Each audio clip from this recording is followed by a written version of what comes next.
Alors, l'objectif de cette vidéo, c'est de faire le point sur ce qu'il faut savoir sur les intégrales. Alors, d'abord, première remarque, quand on calcule l'intégrale d'une fonction, ici on se place toujours avec une fonction qui est continue sur son domaine de définition. Donc je ne le redirai pas à chaque fois, mais toutes les fonctions qu'on considère sont continues sur leur domaine de définition. Et de plus, au lieu d'écrire l'intégrale de a à b de f de x dx, je ferai l'abus pour que ce soit plus léger en termes d'écriture, de l'écrire tout simplement l'intégrale de a à b de f. Donc cette écriture, ne l'utilisez pas, je l'utilise juste dans cette vidéo pour que ce soit plus léger.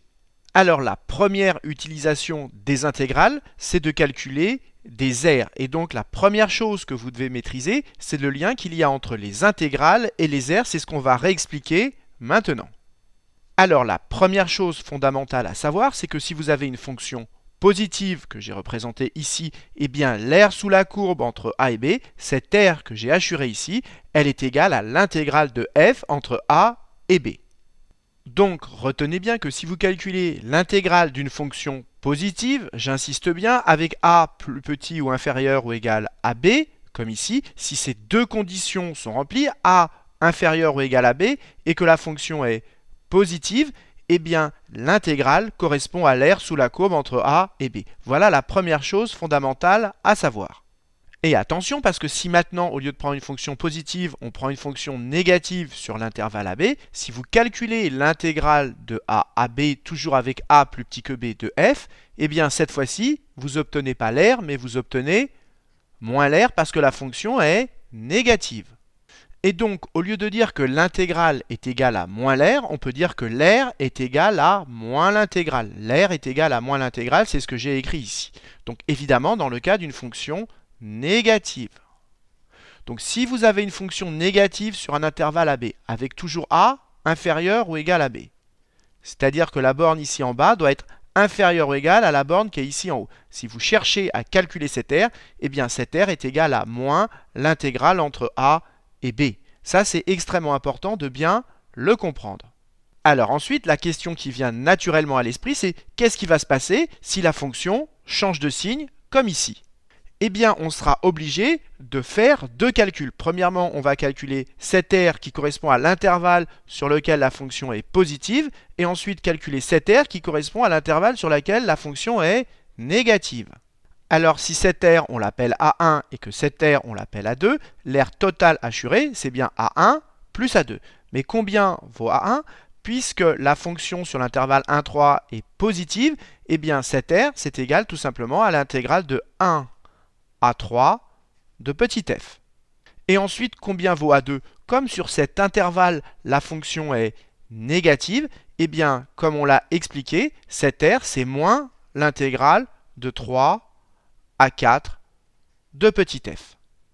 En fait, si vous faites le calcul de l'intégrale de 3 à 4 de petit f, vous allez obtenir un résultat négatif, et donc ce sera naturel évidemment de changer le signe pour obtenir un nombre positif, pour obtenir une aire, donc c'est facile de s'en souvenir.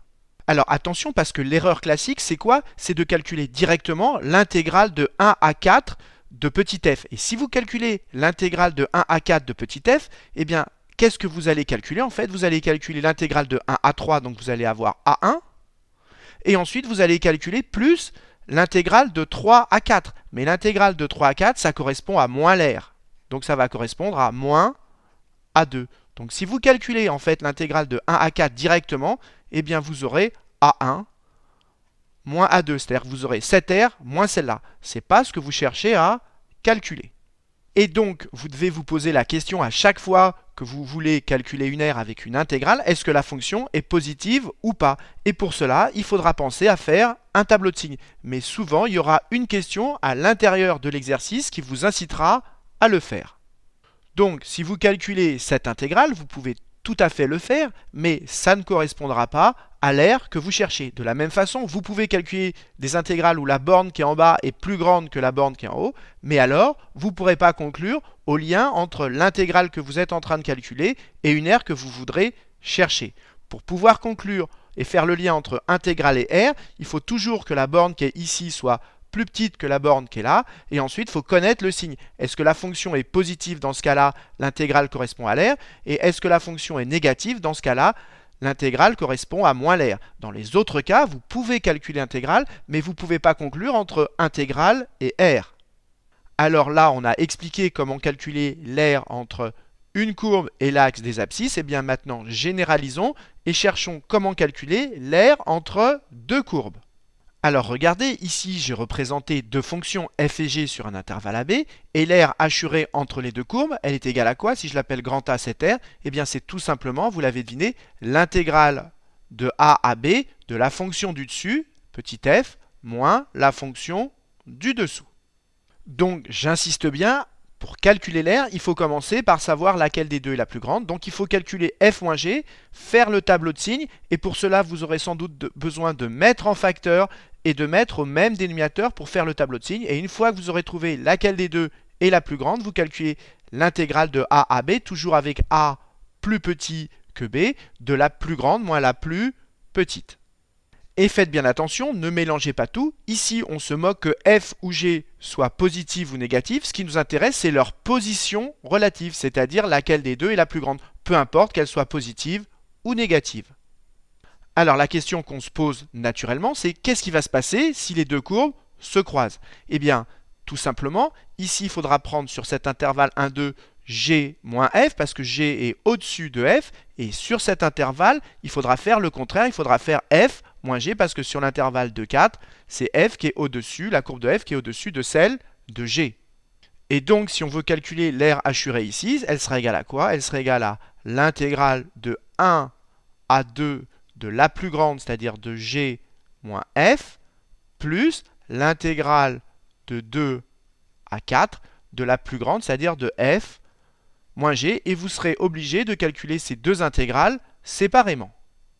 Et dernière remarque, comment vous allez voir que g est au-dessus de f sur l'intervalle 1, 2, c'est que quand vous allez faire le tableau de signes de f moins g, sur cet intervalle 1, 2, il va être négatif. Ça voudra dire que f est plus petite que g. Et sur cet intervalle, il va être positif. Ça voudra dire que f est plus grande que g. Alors, encore une remarque, parfois, on vous demande de calculer non pas l'aire en dessous d'une courbe, mais l'aire au-dessus d'une courbe, comme ce qui est représenté ici. Eh bien, en fait, vous êtes exactement dans le cas de l'aire entre deux courbes, entre la courbe entre guillemets de 3 et la courbe de f. Donc ici, la fonction qui est représentée ici, c'est la fonction f de x égale 3. Et donc, en fait, cette aire assurée, c'est l'aire entre la courbe entre guillemets de 3 et la courbe de f. Et donc, comme ici, f est plus petite que 3, eh bien l'aire qui est assurée, c'est égal à quoi? L'aire entre 1 et 4 de quoi? De la fonction du dessus, c'est-à-dire 3 moins f. Et vous calculez l'intégrale de 3 moins f, et ça vous donnera l'aire au-dessus de la courbe. C'est-à-dire l'aire assurée ici. Alors, une fois qu'on a compris le lien entre intégrale et r, il faut comprendre ce que représente une unité d'aire. Alors, d'abord, quand on fait des calculs d'aire, on travaille toujours dans un repère orthogonal. C'est pour ça qu'ici, j'ai mis un angle droit. Par contre, la longueur qui est ici n'est pas forcément égale à la longueur qui est là. Et qu'est-ce qu'on appelle une unité d'aire? C'est l'aire de ce rectangle que je vais représenter ici, l'aire de ce rectangle qui a pour ici abscisse 1, et ici on est à ordonnée 1. L'aire de ce rectangle, c'est une unité d'aire. Donc une unité d'aire correspond à l'aire de ce rectangle. Concrètement, si vous faites un calcul d'aire et que vous trouvez 5 et que l'aire de quelque chose, si par exemple ici cette aire vaut 5, en fait ça veut dire 5 unités d'aire. Ça veut dire que l'aire qui est représentée ici correspond à 5 fois ce rectangle. Alors ensuite, vous allez voir que dans certains exercices, on vous dira que l'unité graphique sur l'axe des abscisses, c'est 3 cm. Ça veut dire quoi? Ça veut dire qu'une unité sur l'axe des abscisses correspond à, ici, 3 cm. Et ensuite, si on vous dit par exemple que sur l'axe des ordonnées, une unité correspond à 2 cm, ça veut dire qu'à 1 sur l'axe des ordonnées correspond à 2 cm comme je l'ai représenté ici. Et ce qu'il faut comprendre, c'est que si l'aire que vous avez calculée vaut 5, c'est sous-entendu, par définition, 5 unités d'aire, c'est-à-dire 5 fois l'aire de ce rectangle de base ici. Mais ce rectangle en centimètres carrés, quelle est son aire? Eh bien, c'est 3 fois 2, c'est-à-dire 6 cm². Donc ici, une unité d'aire correspond à 6 cm². Et donc, si vous avez trouvé 5 unités d'aire et qu'on vous demande le résultat en centimètres carrés, eh bien, ça fera 5 fois 6 cm², autrement dit 30 cm². Et ça, c'est extrêmement important de bien le comprendre. Donc j'insiste bien, ce rectangle qu'on a représenté ici d'abscisse 1 et d'ordonnée 1 correspond à une unité d'aire. Et si vous savez à combien correspond ici 2 cm et ici 2 cm, vous pourrez calculer une unité d'aire en cm². Et donc si vous avez trouvé 5 unités d'aire dans votre calcul, si ici ce rectangle de base qui correspond à une unité d'aire correspond à 6 cm², eh bien votre résultat ça fera 5 unités d'aire, c'est-à-dire 5 fois 6 cm². Donc voilà ce qu'il faut savoir sur les aires et les intégrales. Et maintenant, on va réexpliquer comment déterminer concrètement une intégrale par le calcul et quelles sont les propriétés algébriques des intégrales. Alors la relation fondamentale qui vous permet de calculer des intégrales, c'est que l'intégrale de a à b de petit f, c'est égal à grand f de b moins grand f de a, où grand f est une primitive de petit f. Ça veut dire que si on dérive grand f, on obtient petit f. Donc pour calculer une intégrale à l'aide de cette relation, eh bien ça revient à trouver une primitive de petit f. Et là j'ai fait une vidéo qui explique comment trouver une primitive quand on connaît petit f. Alors j'aimerais quand même rappeler quelque chose de fondamental sur les primitives, c'est que si vous avez une fonction petit f et que vous avez trouvé une primitive de petit f qu'on va appeler grand f, eh bien les autres primitives de petit f s'écrivent grand f plus k, où k est une constante. Alors comment ça va se traduire graphiquement? Si ici j'ai représenté la primitive que je connais, que j'ai appelée grand f, si je veux avoir les autres primitives, comme je rajoute plus k, une constante, si k est positif, ça va tout décaler vers le haut. Donc ça va faire ceci, ça va décaler vers le haut, c'est-à-dire on va avoir une translation de k verticalement. Et si k est négatif, vous l'avez compris, ça va tout décaler vers le bas. Mais vous remarquez que si on a deux primitives de la même fonction différente, eh bien elles ne se coupent jamais puisqu'on a décalé soit vers le haut, soit vers le bas en fonction qu'on rajoute k positif ou négatif. Autrement dit, on peut dire que deux primitives, les courbes de deux primitives différentes de la même fonction, entre guillemets, on peut dire qu'elles sont parallèles dans le sens où elles ne se coupent jamais. Et comme k, on peut lui donner n'importe quelle valeur, c'est une constante. Si on prend n'importe quel point ici dans le plan, par exemple ce point-là, de coordonnées x0 et y0, avec ma primitive de départ que j'avais représentée ici, je vais pouvoir trouver une certaine valeur de k qui va décaler la courbe vers le haut et permettre d'avoir une primitive dont la courbe passe par ce point-là. Et il n'y en aura qu'une seule, et donc il va falloir trouver la bonne valeur de k qu'il va falloir rajouter à la primitive que je connais au départ, par exemple celle-là, pour que cette courbe soit translatée et passe par ce point-là. C'est ce qu'on va expliquer maintenant. Alors ça veut dire quoi concrètement qu'il y a une primitive dont la courbe passe par ce point-là? Ça veut dire qu'au départ j'ai une primitive grand f que je connais, que j'ai représentée par exemple ici. Il faut que quand je remplace x par x0 dans la primitive que je connais, donc que je calcule grand f de x0, que je lui rajoute k que je ne connais pas encore, eh bien le résultat me donne exactement y0. Donc, dans les exercices, quand on vous demandera de trouver la primitive qui passe par un point dont les coordonnées sont x0 et y0 données, eh bien, il faudra premièrement trouver une primitive et ensuite vous écrirez que cette primitive que vous avez trouvée, vous remplacerez x0 dedans et vous écrirez que grand f de x0 plus k égale y0. Là-dedans, vous connaissez x0, y0. Comme vous connaissez grand f, ce nombre, vous le connaissez. Et ensuite, il n'y a plus qu'à résoudre cette équation et vous trouverez la valeur de k qui permettra de trouver la primitive dont la courbe passe par ce point-là et il n'y en a qu'une seule. Alors ensuite, il y a un autre type de question qui tombe souvent sur les primitives. Parfois, on vous trace la courbe d'une fonction petit f et en dessous, on vous trace plusieurs courbes et on vous dit parmi ces courbes, laquelle correspond à une primitive de petit f.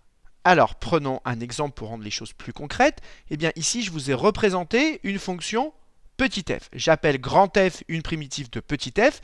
De ce graphique, qu'est-ce que je peux déduire sur grand f? Eh bien là, on utilise toujours la même chose, c'est que si je dérive grand f, j'obtiens petit f. Autrement dit, petit f, c'est la dérivée de grand f. Et comme je connais une dérivée, puisque petit f, c'est la dérivée de grand f, eh bien comme je connais la dérivée, je vais étudier son signe et ça va me donner des informations sur grand F. Donc le réflexe ici, c'est pas de regarder si petit f est croissante ou décroissante, c'est d'étudier son signe parce qu'il faut voir petit f comme la dérivée de grand F. Et quand on parle de dérivée, il faut penser à étudier le signe. Alors je vais dresser le tableau de signes de petit f. Disons qu'ici on est à 3, donc sur cet intervalle jusqu'à 3, eh bien petit f ici est négative. Ensuite sur cet intervalle petit f est positive, mais comme petit f c'est la dérivée de grand F, la dérivée étant négative, on en déduit que sur ce même intervalle, grand F est décroissante et sur cet intervalle, grand F est croissante. Donc quand on vous demande des informations sur grand F, pensez à étudier le signe de petit f. Et ensuite, parmi les courbes qu'on vous proposera, eh bien regardez celles qui sont décroissantes sur cet intervalle et croissantes sur cet intervalle pour éliminer celles qui ne conviennent pas. Alors ensuite, il y a un théorème extrêmement important que parfois les élèves ne comprennent pas bien. Alors que dit ce théorème? Si on se donne une fonction petit f continue sur un intervalle i et un nombre a dans i, on va définir une nouvelle fonction que j'appelle petit g. Et petit g est égal à quoi? C'est égal à l'intégrale de a à x de petit f. Et maintenant, on va voir quelles sont les propriétés de g, c'est ce que va dire ce théorème. Eh bien en fait c'est facile de s'en souvenir parce que vous ne laissez pas dérouter parce que ici il y a du x. Si on applique cette relation, cette intégrale, je l'écris au brouillon, c'est égal à quoi? C'est égal à grand f de x moins grand f de a, où grand f est une primitive de petit f. Et qu'est-ce que vous remarquez ici? C'est que grand f c'est une primitive de petit f. Et on lui enlève grand f de a, mais grand f de a c'est une constante. Et vous savez que quand on a une primitive et qu'on enlève une constante, ça reste une primitive. Donc cette fonction qu'on a ici, c'est une primitive de petit f. Donc petit g, c'est quoi? C'est une primitive de petit f. Ça, c'est la première chose à comprendre. Deuxièmement, si on dérive cette fonction, bien comme grand f est une primitive, si on le dérive, ça fait, si je dérive ici, la dérivée de grand f, c'est petit f de x. Et la dérivée d'une constante, ça fait 0. Donc ici, si on dérive, on tombe sur petit f de x. Donc réalisez bien que quand vous dérivez petit g, vous tombez sur la fonction qui est à l'intérieur de l'intégrale. Ça, c'est extrêmement important de bien le comprendre. Deuxième chose à remarquer, c'est que si vous remplacez x par a, ça fait l'intégrale de a à a, ça fait 0. Donc g de a vaut 0. Donc deux choses à savoir, g est une primitive de la fonction qui est à l'intérieur de l'intégrale. Donc quand on dérive g, on tombe sur petit f de x, la fonction qui est à l'intérieur de l'intégrale. Et deuxième chose à savoir, c'est que g s'annule en a. Autrement dit, c'est la primitive de petit f qui s'annule en a. C'est ce qu'on va écrire maintenant. Donc j'insiste encore une fois parce que ça intervient dans de très nombreux exercices. Vous avez souvent des fonctions qui sont définies à l'aide d'une intégrale, exactement comme ici. N'oubliez pas que si vous dérivez cette fonction, vous tombez exactement sur la fonction qui est à l'intérieur de l'intégrale. Alors maintenant, on va rappeler quelles sont les propriétés des intégrales, mais ça c'est très simple. Quand vous calculez l'intégrale de a à b de petit f, et là il n'y a aucune condition sur a et b, a peut être plus grand que b ou l'inverse, peu importe, f peut être positive ou négative, peu importe, la seule chose c'est qu'il faut qu'elle soit continue. Eh bien, vous pouvez casser cette intégrale en deux. C'est ce qu'on appelle la relation de Schall. Vous pouvez toujours dire que cette intégrale, c'est l'intégrale de a à c de petit f plus l'intégrale de c à b de petit f. Et pareil, là encore, aucune condition sur c, si ce n'est qu'on soit sur le domaine de définition de petit f. Donc ça, c'est ce qu'on appelle la relation de Schall. Alors, à l'aide de cette relation de Schall, on peut démontrer la chose suivante, c'est que si on inverse les bornes, l'intégrale de b à a de petit f, eh bien, c'est égal à moins l'intégrale de a à b de petit f. Donc, n'oubliez pas que si vous permutez les bornes, ça fait apparaître un signe moins.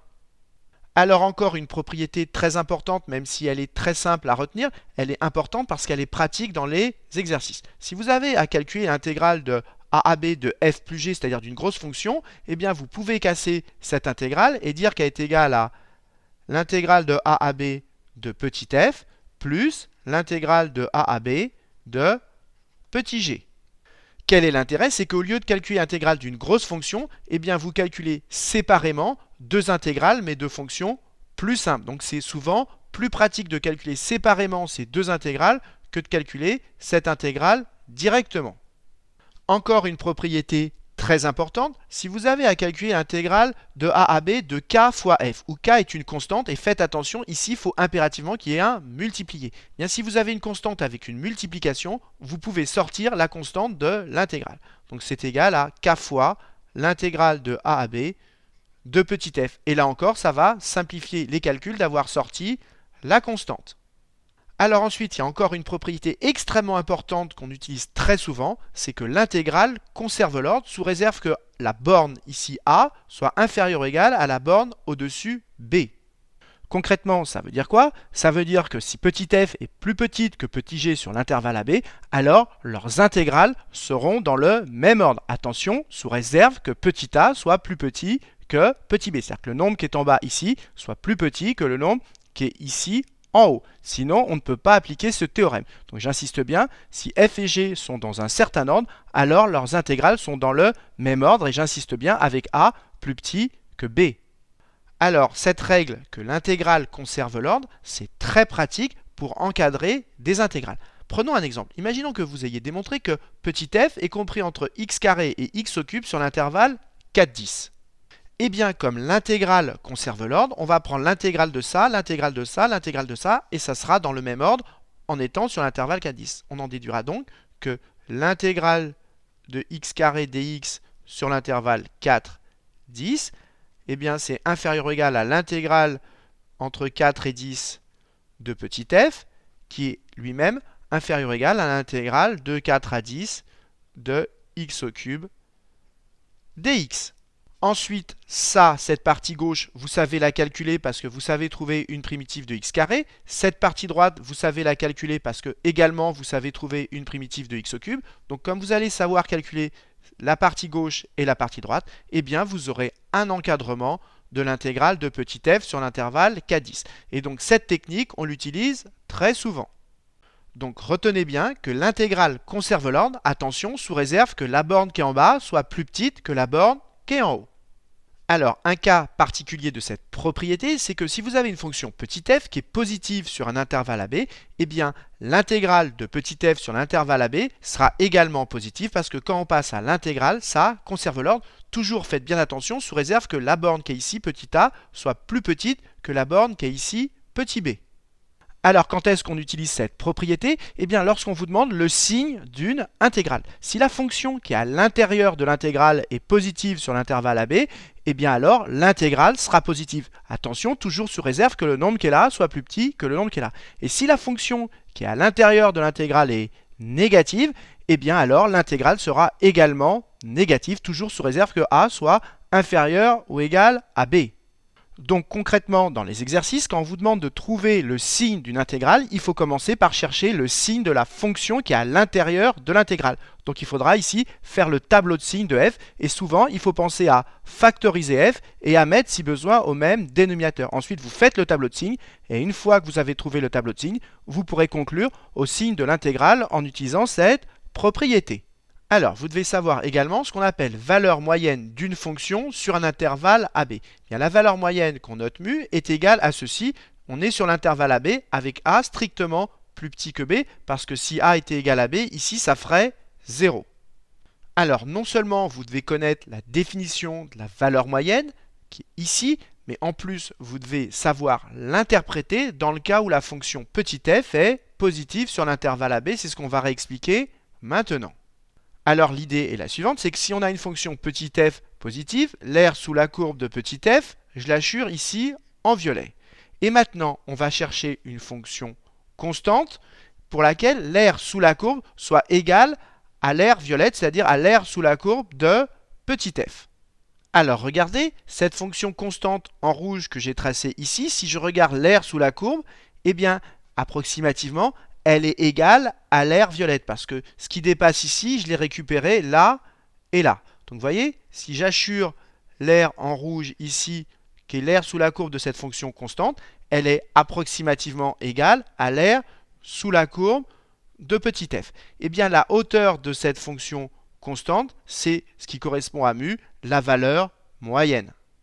Autrement dit, on peut dire que mu, c'est quoi? C'est la hauteur d'un rectangle qui a la même aire que l'air sous la courbe de petit f. Attention, on fait cette interprétation que pour des fonctions petit f positives sur l'intervalle AB. Donc voilà, cette vidéo est maintenant terminée et c'est extrêmement important que vous maîtrisiez tout ce qui a été dit dans cette vidéo. Et comme d'habitude, si vous avez apprécié cette vidéo, n'hésitez pas à la partager et à la liker.